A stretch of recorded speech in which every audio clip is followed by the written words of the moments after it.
السلام علیکم پیارے دوستو آج کی اس ویڈیو میں ہم آپ کو صدقہ فطر کے حوالے سے بتائیں گے۔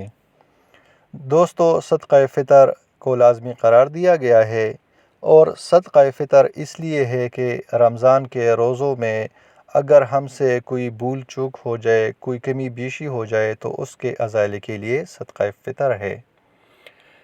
حضرت سیدنا ابن عباس رضی اللہ عنہ بیان کرتے ہیں کہ رسول اللہ صلی اللہ علیہ وآلہ وسلم نے صدقہ فطر کو فرض قرار دیا تاکہ روزے کے لیے لغو اور بیہودہ اقوال و افعال سے پاکیزگی ہو جائے اور مسکینوں کو طعام حاصل ہو۔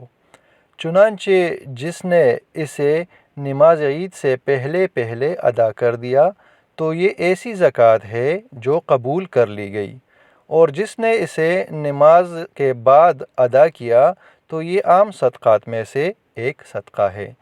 یعنی اگر کوئی اس کو نماز عید کے بعد ادا کرتا ہے تو یہ ایک عام صدقہ کی حیثیت اختیار کر لیتا ہے۔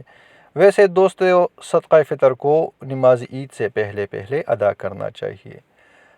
صدقہ فطر کا جو ترتیب ہے وہ کچھ اس طرح سے ہے: گندم کے آٹے کے حساب سے پی کس 320 روپے، جو کے حساب سے اگر آپ ادا کرتے ہیں تو پی کس 800 روپے بنتے ہیں، کھجور درمیانی کی حساب سے 2800 روپے بنتے ہیں، اجوا کھجور کے حساب سے پی کس 10,400 روپے بنتے ہیں، اور کشمش کے حساب سے پی کس 6,400 روپے بنتے ہیں۔